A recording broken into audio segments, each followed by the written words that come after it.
hustle in my business nearly broke me. I had no other mission than making money. Everything else was like, I can sleep when I'm dead. So it became very difficult for me to think, well, how do I do business a different way? Or how do I have balance? Everyone around me was very vocal about helping me to be like, hey, you gotta rest. You gotta take a day off. You gotta take a week off. You gotta sleep. You gotta whatever. And I was like, whatever. It always felt like an attack. It felt like an accusation. Oh, I'm gonna prove them wrong. So what did I do? I started to work harder on being emotionally regulated while also working on the business. Just because you have money doesn't mean you are successful, doesn't mean you are fulfilled, doesn't mean that you are happy. There was so much of me hiding in my business. Work was a place where I didn't have to feel and I didn't have to tune in and I didn't have to process in order for me to become this really harmonious version of me. I had to let go of who I was. I had to let go of what I knew to be true. Hello and welcome back to Ambitious. I today am diving into probably one of my first, dare I say, like quote unquote unscripted podcasts. And it's not that I script my podcast, meaning that I read them word for word by any means. But one thing that I've always kind of really prided myself on actually in coming into every episode was to have it be something that I felt was really valuable for the consumer and was really a matter of when like you listen that you feel like you get almost like a master class in whatever the topic is. So if you are listening about sales, you walk away with clarity of understanding where you're at, what to do, how to adjust, like you feel like you get insane value. And so part of the way that I typically help people to be able to get that value is I outline almost as if I was going to do a masterclass, how would I talk about it? What would I discuss? How would I outline it? And making sure that I hit all the points and do all the things. And thus far, you have loved it. And it's something that you feel, and I've gotten many messages from you guys and for anyone who listens, that it really is something that you feel like you always have clarity that you're going to walk away with notes. Or some people say, like, I have pages of notes from such and such episode. But today, for the first time, I'm going to be trying something a little bit different. And that is because I am not scripting today's episode at all. I actually had this download, I guess is what you would call it, probably about half an hour ago. And that's because today's topic came up as a question at a most recent networking dinner that I hosted. So we hosted the Ambitious Women's Dinner in Toronto, which by the way, we do have some coming up. So you can literally message me the word dinner and I can send you info. But these dinners are usually a room of about 20-ish female entrepreneurs. And it's a time where we dive into all kinds of different questions. And there's a question asked at it that I was like, I really feel like I really hadn't shared it until that question came up very deeply because it was not something that felt quote unquote structured or strategic or value. And it was interesting at that dinner, I had a lot of awareness and shares from other women that said, like, you know, for us, it's not just the strategy. It's like kind of seeing how I think and adding in more of the personal. And so today's going to be a little bit more of, I guess I would label like a personal insight episode because the conversations we had at the dinner were so incredibly impactful for me, for people at the table, and just in general. And I've been kind of like allowing them to kind of sit and to process and to deepen within me. And so I thought, what better place for us to kind of continue that conversation but here. So today is completely unscripted. It is literally, I pressed record and we're going to see what happens. So thanks for bearing with me along this process. And I want to share a little bit of, you know, the overview of what I want to talk about today. Because in earlier episodes, we've talked a little bit in the relationship episode about kind of the events that had happened last year in my life. And I had a question at the dinner, which kind of correlated to that, which was, you know, how have I evolved? Who is the next version that we're going to see of Kate or in my business? And what were my lessons along the way? And it was interesting because as the conversations throughout the night got shared, and just to kind of give context, at these dinners, we give prompts for discussion. So one of the rules at all of our dinners is that you're not allowed to talk about revenue, meaning you're not allowed to be like, oh, well, I make this much and this is how much I made. And like, we don't want the dinners to be a place where it's like kind of like little cliques of like the scaling people, the earlier stage people, the agencies versus the consultants. Like, we want it to feel like one big happy family at these tables and that everyone is like safe to share and to process. And so because of that, we don't really allow, or I guess I would say encourage, revenue to be the main reason of who you connect with and why you connect with them. And so instead, what we do is we provide questions that kind of help to unpack for people, that help them to go deeper, to ask more intentional questions, to ask, you know, more thought-provoking things, to really get vulnerable with each other. Because I find that so many times when I would go to these events or so many times when I went to networking dinners, It felt so surface level. It felt so transactional. It was like, "Oh, it's like, what's your name and what do you do?" And you would ask the same things over and over. And I'm like, I don't want to host that room. That's not what I want this to be. I want this to be an extension, which is why it's called the Ambitious Women's Dinner, of like literally what we talk about on Ambitious, like the deeper conversations and asking the tough questions and, getting vulnerable. Like that's the basis of what we want these to be.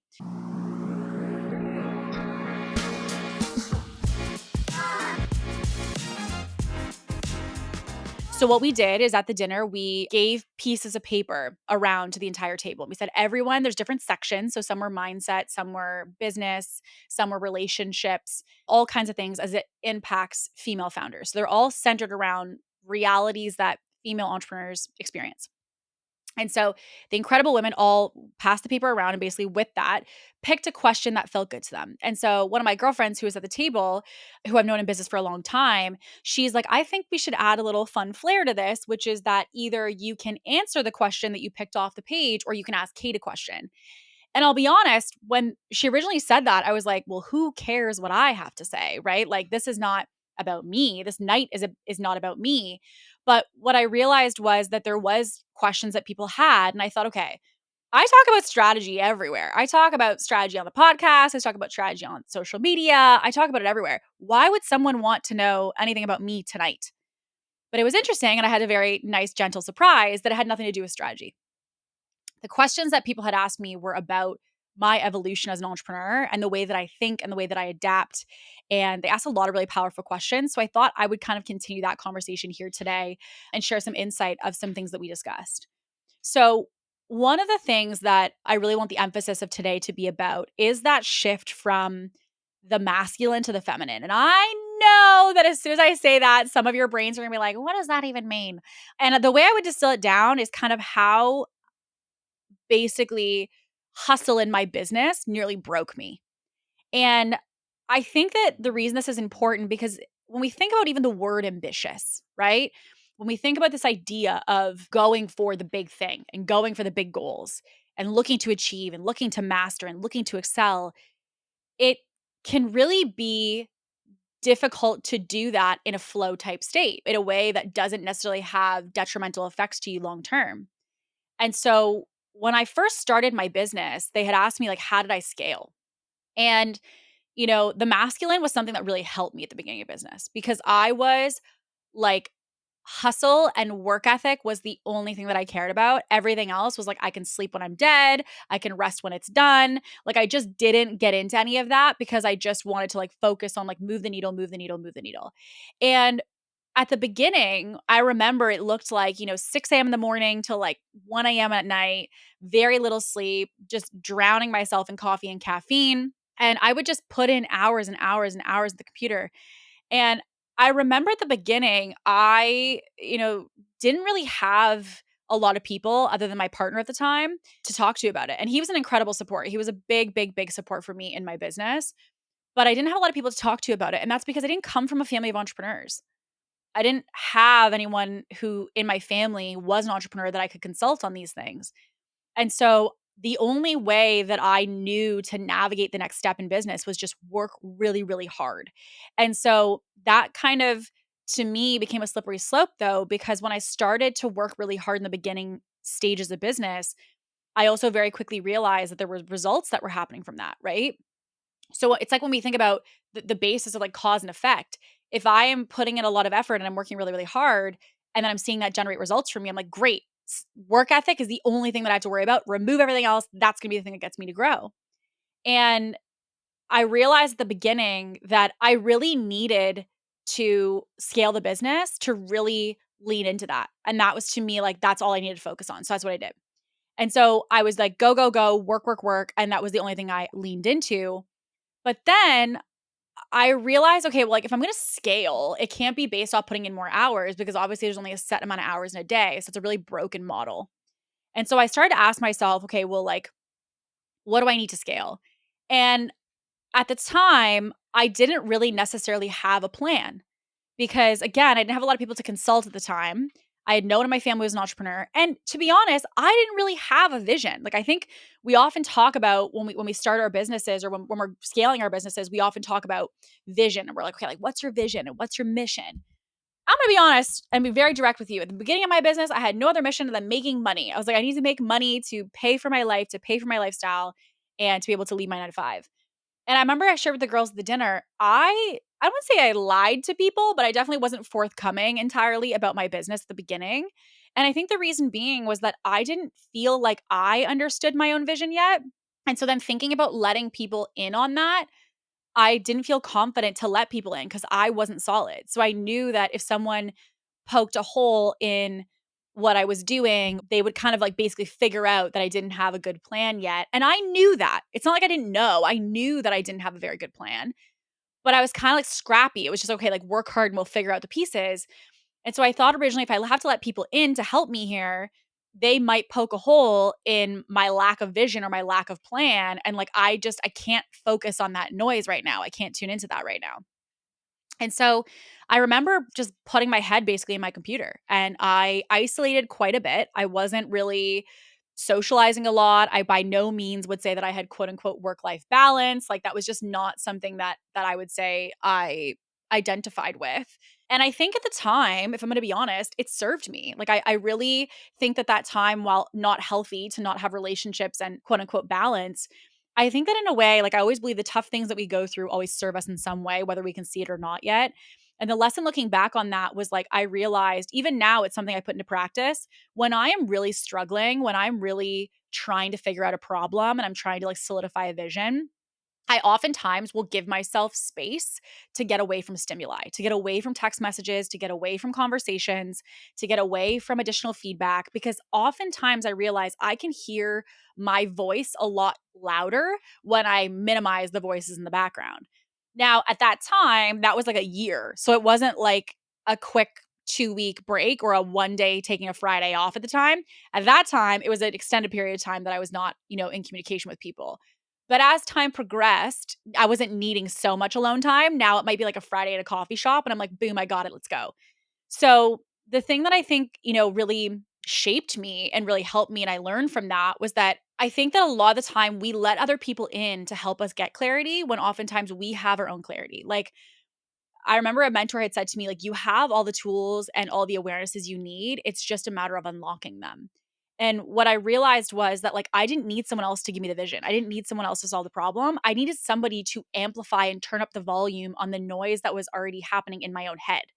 Like, I already had the messages. I could hear the music. It was just so muted in the background because I had so much noise. And what I meant by noise, by the way, is like I had the noise of family telling me what they thought I should do or friends telling me. And again, all from the right place, all from a good hearted place, but not necessarily helpful in me doing or making a decision.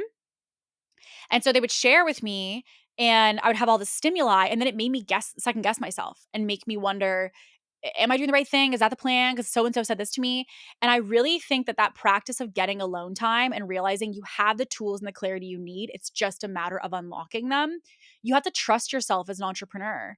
And I also had a question which tied into this of like, how do I navigate not experiencing comparison? And, along the way, what I realized was there's a business coach in every corner of the market. Like there's no question that there's no shortage of business coaches. But what I recognized was I, similar to my family, the friends, outside stimuli, I had to tune them out too. Because if they were doing a course, I was going to be influenced that I needed a course. If they were going to charge 20,000, I was going to get influenced that I had to charge 20,000. I was like, I just need to get my own clarity. And even that was something that I've taken into today. I don't consume my competitors. Like I obviously know what they're up to from more of an analysis perspective of understanding my ideal client and what they're seeing on other places in the market. But other than that, I don't really consume them at length. And that's not like I cheer them on. I support them immensely. Like I'm right there for them to root them on along the way. But for me, I realized that like I'm not going to get my innovation from looking at other things. Like I'm not going to get the innovation of the new product, the new service, the new offering, or the new marketing lens by consuming other people's marketing. Because what that by association does is it assumes that the thing that they're posting right now is what I should do in the next 2 months.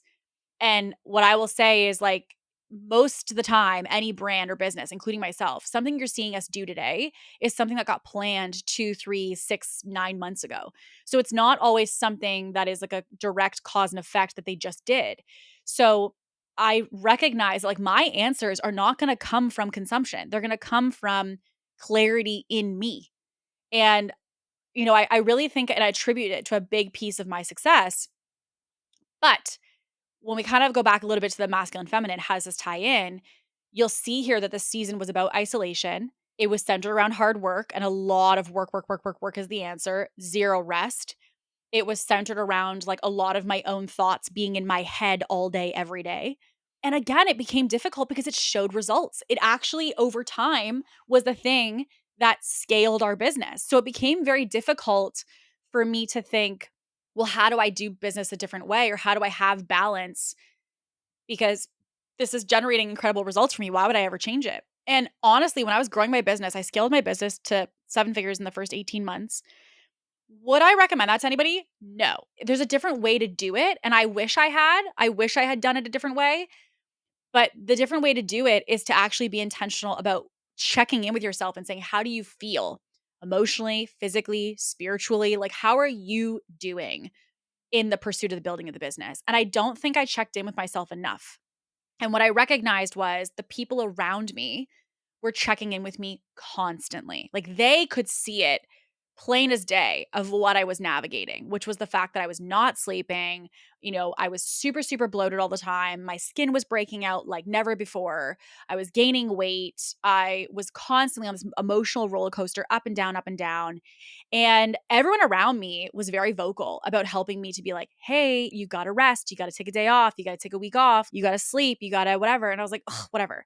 And the reason I had that reaction is because I remember seeing so much messaging online of like, if you want to be different, you have to not listen to the people around you and only listen to mentors and only listen to people who are crushing it. And I was like, done.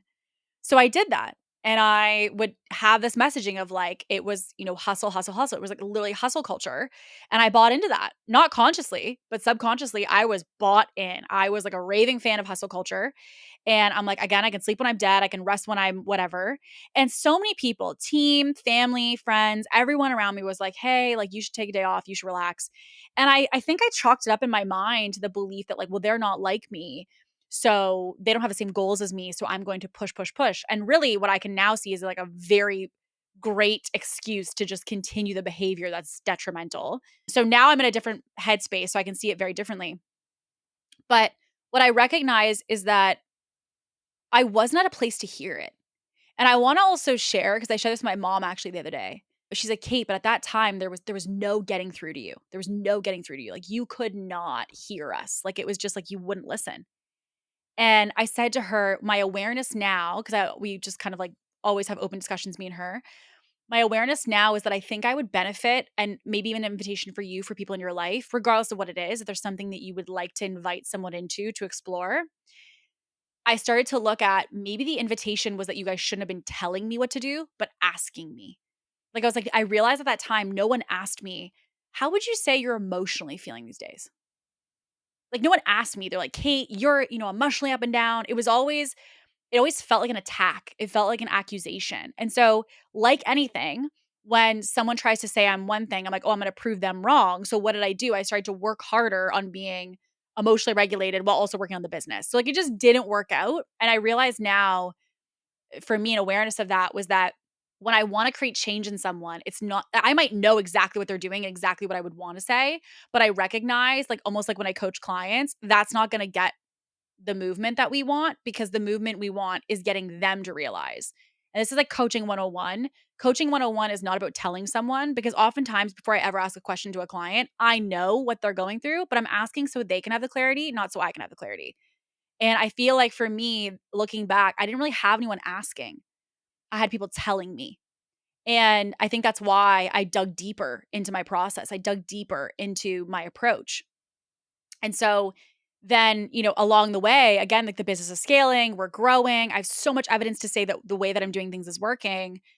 And I remember hitting this point where I thought, okay, I had hit 7 figures, which was like number one, the ultimate goal originally.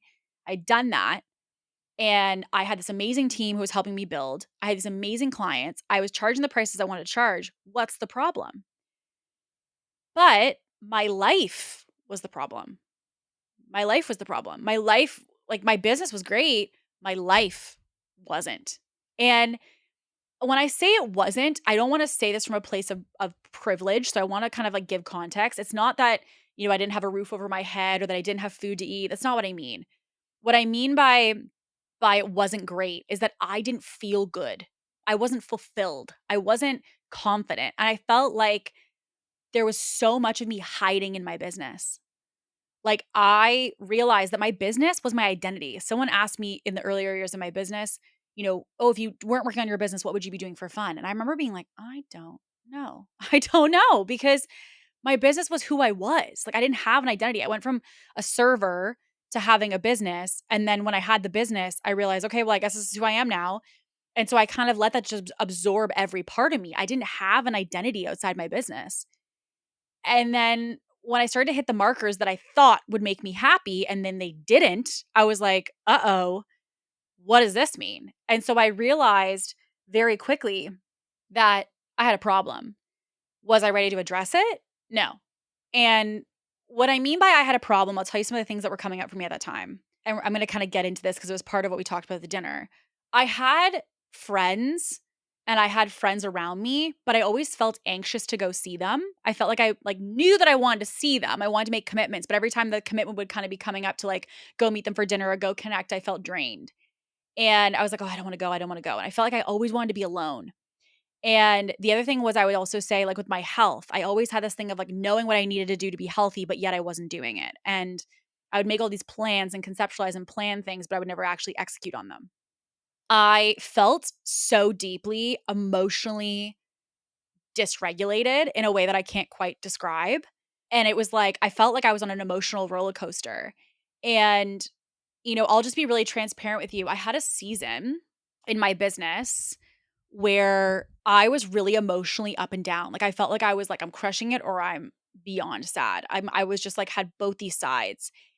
And several years into business, I remember it felt so overwhelming. And I had a very traumatic life event happen, which maybe one day I will share on the podcast. At least for now, it's not something that I would say, I'm quite ready to share. But I had a very traumatic personal situation happen. And at the time, I didn't correlate it to what I was feeling in the business because I thought, the emotional regulation, I thought, oh, my business is stressing me out. So I remember I went to my therapist and I just go to therapy regularly. Like I'm a big fan, cognitive behavioral therapy. So I go to see the therapist and I said, listen, I'm just like, feel like I'm all over. Like one day I'm happy and the next day I'm in the dumps. And I was like, I can't run a business like this and I can't run my life like this. And so I remember him saying like, did anything happen? And I was like, no, I'm just, I need to get this under control. So he was like, okay. So he's like, we can get you assessed basically to see if like maybe there's something deeper going on. And this is going to be a rabbit hole. I'm going to sidetrack and I'll come back. But the Canadian healthcare system is so interesting and not a positive way because I remember saying, do you think I should go get assessed? Like, do I need medication? And he was like, yeah, we can look into it. If it would make you feel better to kind of like, cross the T's, dot the I's, we can do that. I said, great. So I had a consult with a psychiatrist. And within 60 minutes, we're going to call him Todd. Never met Todd before, never spoken to him my entire life. He had no records of anything. He met me for 60 minutes. And I said to him, I'm up and down, I'm up and down. And he was like, well, you seem to me like you have what's called bipolar rapid cycling. And I was like, okay. So, and he was like, it is a medicated condition. But if you take the medications, it does cause potential infertility. So it's just something that you have to be aware of if you're thinking of having kids.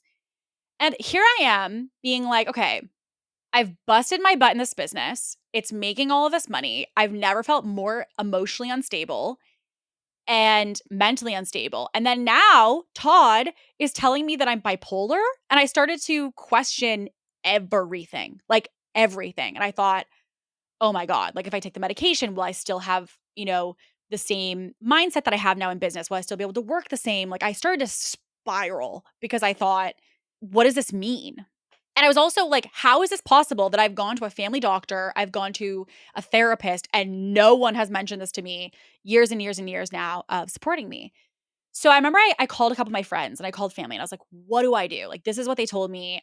I don't know where this is coming from, but they want me on medication. What should I do?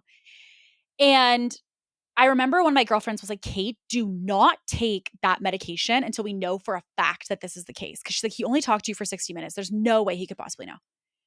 So she's like, go back and tell your therapist what he suggested. So I said, okay, great. So I did that, went back to my therapist, shout out Steven, love him. And I had a session with him and I said, here's what was shared with me. And he was like, okay, well, before we consider that, we know that that's an option in the back pocket. So if it ever gets to a place where you feel like you need to do that, then fine. And like, also, I want to say, as a side note, like I'm very pro mental health. Like I don't have anything against medication. I actually, in earlier years when I was a teenager, early adulthood, I was on anti-anxiety medication. I was on antidepressants. Like I'm very much pro medication. Like I think you need to do what you need to do to support yourself. But when I had taken those medication for years, I kind of got off of that and I tapered off of it in an attempt to kind of manage it or navigate it myself. And so I was kind of, because I had gone through that, very like, oh, do I want to start another medication again? So I get to this place where I have this consult with the therapist, and he said, great, what we're going to do is we're going to go back through your life events and we're going to see if there's anything that could be potentially a trigger here. And I said, listen, doc, there's nothing going on here. I probably am just anxious. I just need to figure out how to regulate my emotions. Well, he's okay, we're going to go through month by month. So we start covering the months. What happened in this month? What happened in that month? What happened in that month? And then we get to the month where the traumatic event happened. When I tell you that I never correlated the two, like I, again, heads down, hustle, just keep working, never slow down. I didn't correlate that the way that I was feeling was due to unprocessed trauma. So he's like, hey, this is like weird to say, but that's good news because it means that what you're experiencing has nothing to do with bipolar. The up and down emotions that you're feeling are because you have not emotionally dealt with your trauma, and your trauma is peeking through in given moments where it feels safe to process.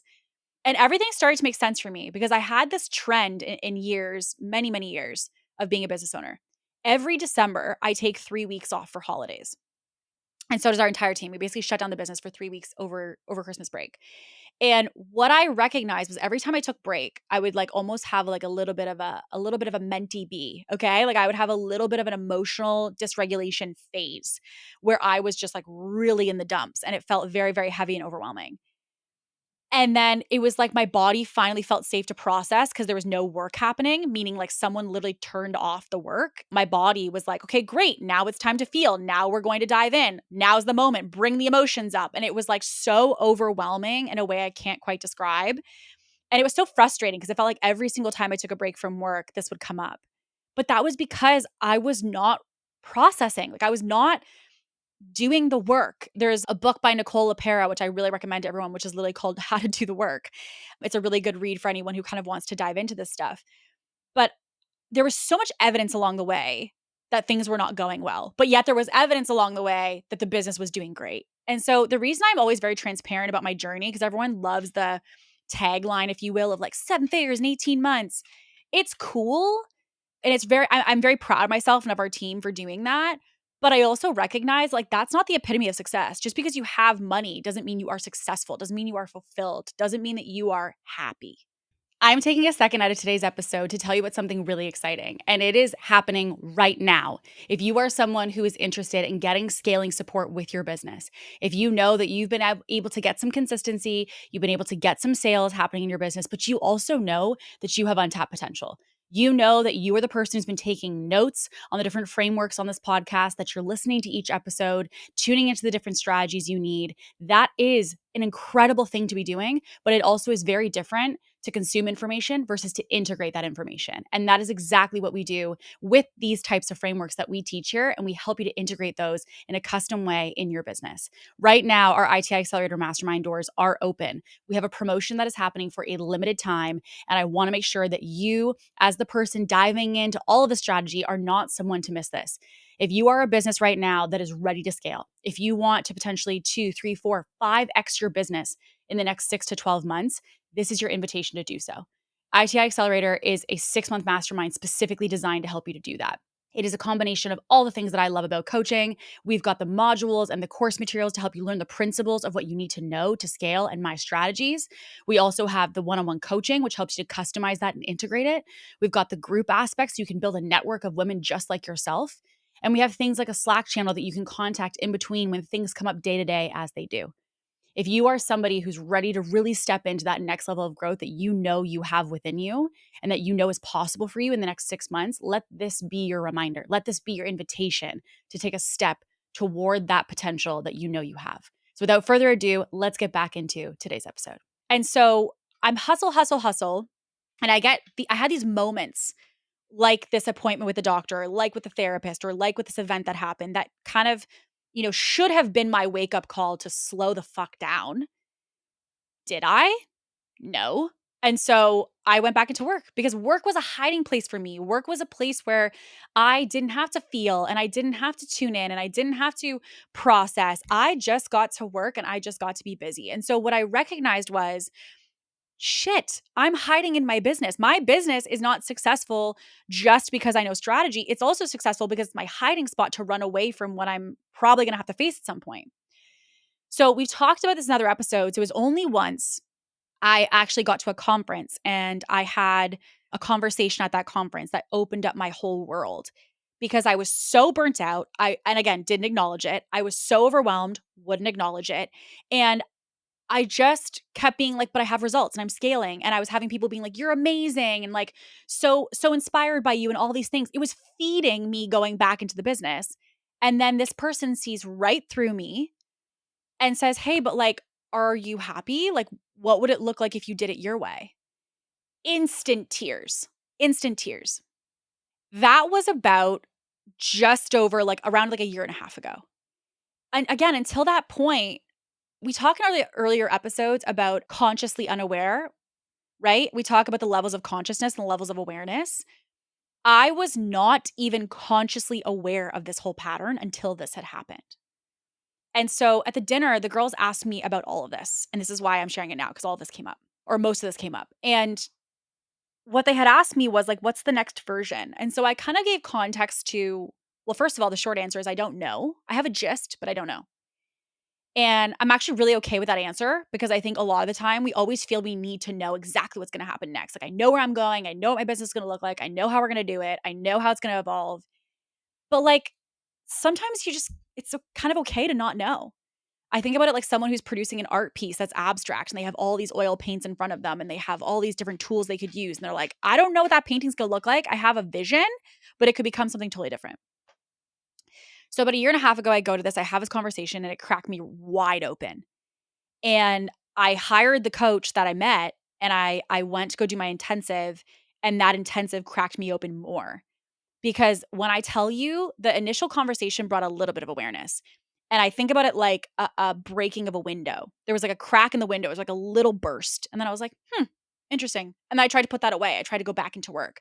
Then I went into the intensive. It was like 2 more cracks. Boom, boom. And it's like, okay, great. More spreading on the window. And I thought, this is not good. So I'm like, there's things, I'm feeling things. I'm seeing things. Like what's happening? Felt very uncomfortable. In that coaching of that intensive, I realized I was not fulfilled in my business or in my life. And it's not grateful. I want to be very clear. I'm so insanely grateful for my team and the women that have been this journey with me. I'm so insanely grateful for my clients. Like, there's just no words to describe. And it's not a matter of that, like, I in the business, wasn't getting benefit from it. It was about the fact that I was like, am I excited to dive into work every day? Am I like giddy to go do this thing? And I thought like, I'm not. And like, why am I not? Like, I make this business. I drive this company. I design it by my vision. Why am I not making it something that's more enjoyable? It makes no sense. And it's because if I had to really tune into what I wanted, I had to face everything that I wasn't facing. And so that prompted another break in the glass. And as I knew it, call it around May, my whole world shattered because I was at this place where I realized that I was hiding. I had things that I knew I needed to do. I had things that I knew I needed to become. I had conversations I knew I needed to have. I had feelings I knew I needed to process, but yet I didn't. And that's because if I just kept going, believed that at some point down the line, something was just going to allow with all the actions and steps and work for something to change. And so I remember, you know, calling off my engagement and, separating from my partner and all of that was kind of the first step in me figuring out something without a plan. Because that was never an agenda that I had. It was never a plan that I had. It wasn't like this thing that I'm like, this is the move I'm gonna make. Like, I will be really transparent with you. Like, the venue was booked. I had my dress, like, everything was done. And I had this feeling. And until that point, remember, I never honored my feeling. I only had honored the plan, I only had honored the strategy. And so I have this really loud feeling in me. And again, it was gray. It wasn't like, this is why this is all happening. I just had this feeling I could not ignore.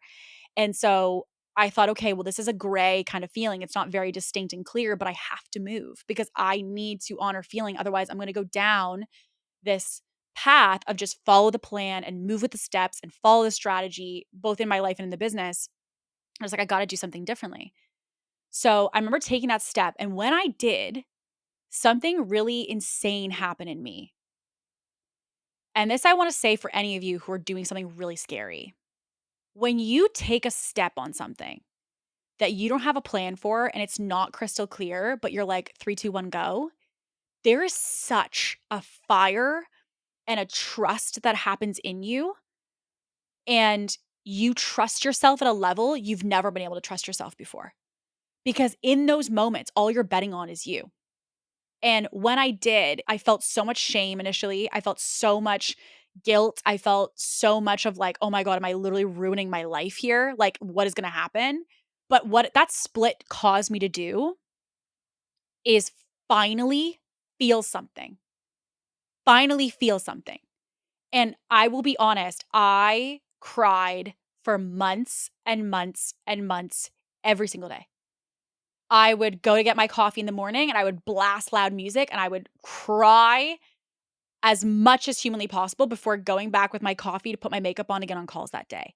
After work, I'd go for a walk. I'd listen to, music or, anything I might have been listening to at the time, podcasts, and I would just cry. And I was so scared initially because I was like, oh my God, I don't know why I'm feeling like this. Why am I crying? Like I started to get really originally very nervous about feeling. And I had someone share with me, they said, if it's coming up, it's coming out. That line saved me in my healing because what I realized was like, this was not just about the split. This was about the lack of identity that I had. This was about the fact that I hadn't felt any of my trauma. This was about the fact that all these things had been brewing under the surface and they were not processed. And they were showing up in my business, not in the lens of necessarily lack of results, meaning they weren't showing up in the fact that like, oh, we weren't making sales or anything, because all that was great. They were showing up in the way of like, I was not feeling fulfilled. And if I was going to feel fulfilled in every area of my life, this was going to have to crack wide open. And again, great thing that was also shared with me. You can't go over it. You can't go under it. You can't go around it. You have to go through. And so until that point, I had been hyper masculine and I had tried to, again, back to the masculine energy, I had tried to strategize and logistically think my way out of everything. I've been living in my head. And now I had to kind of tap into being in my body and feeling things. And it felt very uncomfortable and it felt very foreign to me. And I remember there were so many times where I would share I was again getting coaching from my coach, from my therapist, and I would share. And I remember saying, well, I think this and I think that. And they're like, yes, but how do you feel? How does it feel in your body? And I remember being like, what are you talking about originally? But then eventually that prompt I started to ask myself when I was alone. And I would say, okay, but how do I feel my body? How do I feel my body? How do I feel my body? And I realized I was like heavy and tension and overwhelm and frustration. And I would really start to get clarity of like what that feeling felt like. And so over time, what I recognized was like I had to let the old way that I had done things die because while it served from a financial lens, it didn't really serve from a lot of other lenses. I was not vulnerable. I was not really living my authentic self. I don't even think I really knew who that was, to be honest with you. I was basically a robot. Like I didn't really feel. I was just trying to like boop, boop, boop, like constantly just go on next thing, next thing, next thing, and like control, control, control. There was no surrender. And so now I was in this invitation because of the split to feel. The split caused me to have to tune into feeling. And so I was like, great, like 3, 2, 1, here we go. Because I was like, I can't move through this if I don't let it out. Otherwise, it's just going to sit underneath the surface and be brewing in me. And so for the first several months, as I said, I cried every single day. And I used to think old Kate would say, "Oh my God, you're crying. Like, are you okay? You're probably this, this, this." And I would add all these labels. And I'm just like, hey, if I need to cry, it's because I have something I need to feel. And I need to feel that so I can move on. Like that's just where we're at. I have to feel something so that I can continue and progress. And I realized very quickly that the feeling was going to be the unlock in the business. Like the feeling was going to be the difference of how I scaled, when I scaled, what it all looked like. And so I leaned into that. And it meant that like I would prompt, and it sounds so weird to say out loud, but I tell my clients this all the time. I don't think I've shared it here though. Like I prompt myself to cry. If I feel like I have emotion stuck in me, I will intentionally put on a sad song. I will intentionally do something that I know will cause me to cry because it means that my body, my physical state needs to release something. So I do. And so the next several months became all about tapping into the feminine. And again, previous to a lot of my business, I didn't really know what that meant. I literally used to think like feminine was like flowy dresses and crystals. Like I was like, that's not me. Like I was like, that's just not my vibe. As I said here in jeans, the flowy dresses are still not quite my vibe, but it's not about that. It's about flow is about leaning into feeling as much as you are your head. And so, this started to really transform my business, but it was messy because when you have a certain way of doing things or certain ways of making decisions, like if you're like tired and you're really, really exhausted and you feel depleted, the old me would have been like, okay, this is what we do. We feel it and we're like, whatever, you have to want it bad enough to do the hard thing, boom, go. And like you would just get up and go. But now, like even this morning as I record this, I didn't have any calls this morning. So I was like, great, I'm just gonna like literally not set an alarm and see what time I wake up. Old me would have never allowed that to happen because I'm like regimented and hustle and like you got to have like a consistent morning routine and blah, blah, blah. It would have been so rigid. So there was this like messy, almost like when you think about positive, negative on your shoulders, right? Like you think about like devil and God on your shoulders or negative and positive. That's how it felt. It felt like the feminine me was like, you can flow and you can be happy, you can be fulfilled. And then there was like the masculine who was like, never. And it's like structure and it was like strategy. And I felt this tug of war because I was like, I feel like I can't trust myself in my business. Like, I don't even know how to navigate this because I don't know how to trust what's coming up. And what I realized was it isn't actually like the one side is black, the one side is white. It's actually living in the gray. And that was the problem, is that I had this all or nothing mindset of that I had to be all feminine or all masculine, or I had to have all structure or no structure. And it's not about that. It's about the duality of the two sides. And so what I started to do is in each moment, whether it was like sleeping in that day or should I clean today versus like clean up and tidy up the house that would make me feel better versus, go film another video or podcast, like whatever it might be, what's like the thing to do. And what I realized was that it's a moment to moment thing and it's tuning into your value system, but then also tuning into how you feel and trying to have those two pieces aligned together. And what I will say is it has cracked open me as a business owner and as a friend, as a partner in so many incredible ways. And it's dominoed into like the biggest fulfillment in my entire life. Like I've never been emotionally closer with so many people. Like I realized I was very closed off because I wasn't allowing myself to feel and to connect with people because I didn't really feel like I was safe or comfortable to connect. And I also recognize that like even as a partner in my past dynamic, like I tried with my energy, not consciously, to like be the dude. Like I was trying to like be the provider and be the financial support and like have it handled and make a structure and handle it. And like I would never just surrender. I would never like allow things to flow. And so when I started to go through this transition in the later, like the last probably I would say like 9 months, it became very apparent to me that like I had an invitation here to become somebody different. But what I recognized was in order for me to become this really harmonious version of me, I had to let go of who I was. I had to let go of what I knew to be true or knew to be the quote unquote right way or the wrong way or any of that. I had to let go of all that to say, okay, but what feels true to me right now? What feels right to me right now? And I share this because they had asked me at the dinner about, really the next version of me. And I said, the next version of me, I think, is really still in development because I don't know that perfect equation for me yet. I don't know how that balance is, really harmonious. Like, I almost think about it like harmony in you as a masculine, feminine, or even in your schedule is like if you think about an orchestra, it's like if the trumpets are a little bit too loud, you're gonna hear it. And so like if the flutes are a little bit too loud, you're gonna hear it. And so that's how I feel like I'm at right now in business is that I'm at this place where I can along the way, I'm hearing like, gotta tune the flutes down. The other one's like, gotta, make those trumpets a little bit higher so we can hear them. Like that is how I feel with the masculine feminine. I have these higher voices in some areas and lower voices in others that I'm kind of tuning along the way. And it's been interesting because it's the first place in my business where I wouldn't say that I have this perfect plan, that I have this perfect vision of exactly what's going to happen next. And I think that that's the point. It has allowed me better relationships with friends. It has allowed me to be closer with my family. It's allowed me to be more vulnerable with my clients in a way that I've never been before. It brought in and called in the most incredible relationship for me and gave me an opportunity in a relationship to be in my feminine in a way that I really to this point have never done so. And I realized that in this entire journey, the business, and I always knew this, but I realized I wasn't living it. The business is just a reflection of us. We always talk about the fact you don't have the business you want because you haven't become the person to run it, or, the lid of any business is the lid of its leadership. That is true.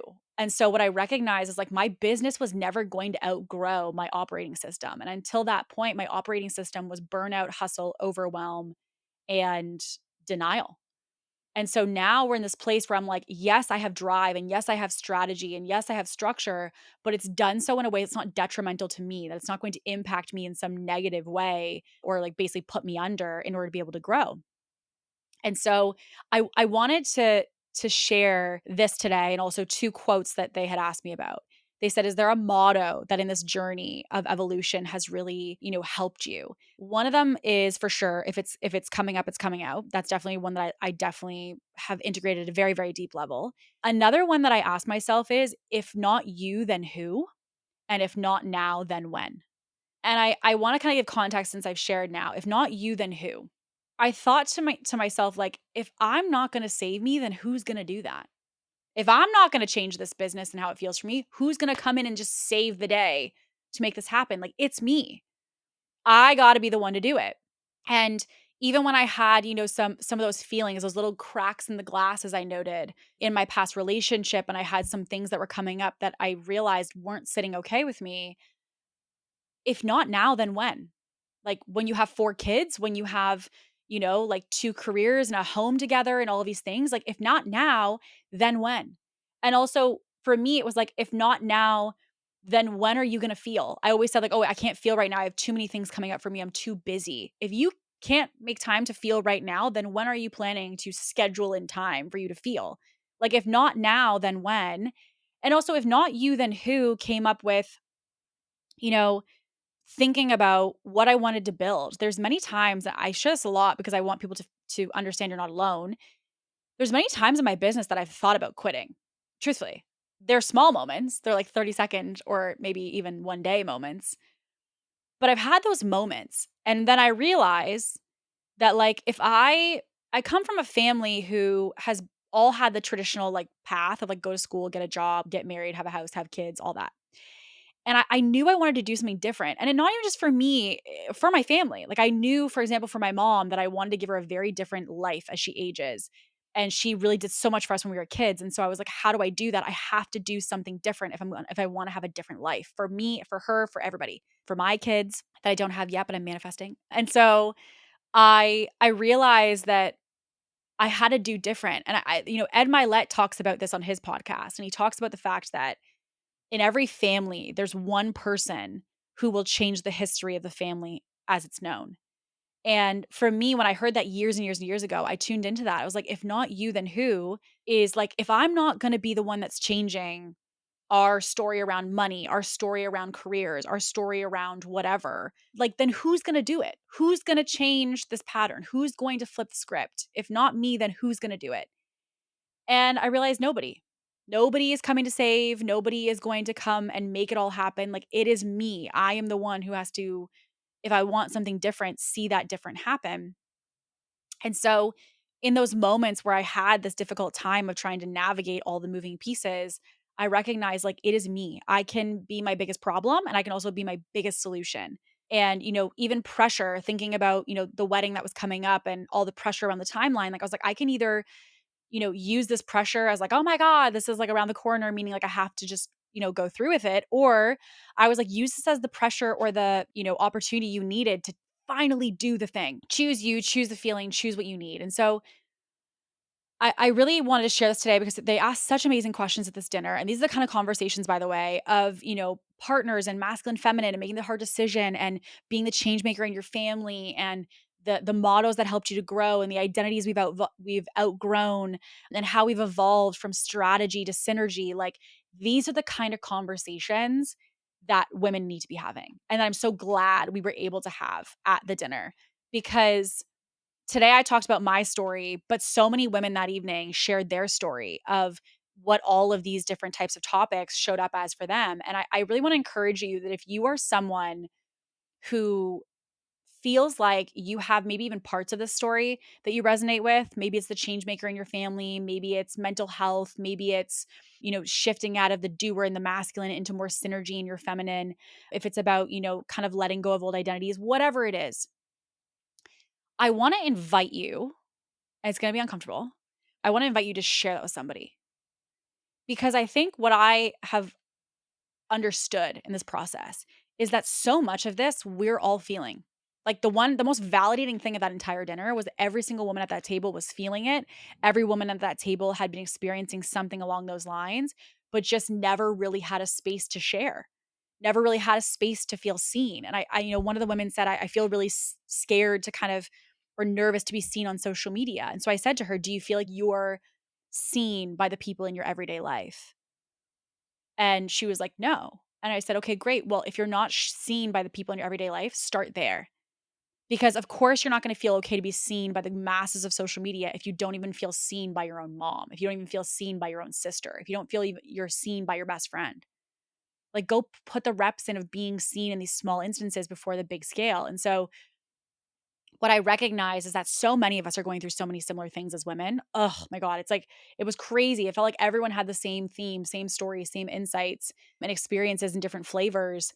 And it's such an invitation for us to come together as women. It's such an invitation for us to reach out to someone you know today and check in on how they're not just how, oh, what are you up to? And like, what are you doing? But like, how are you really doing?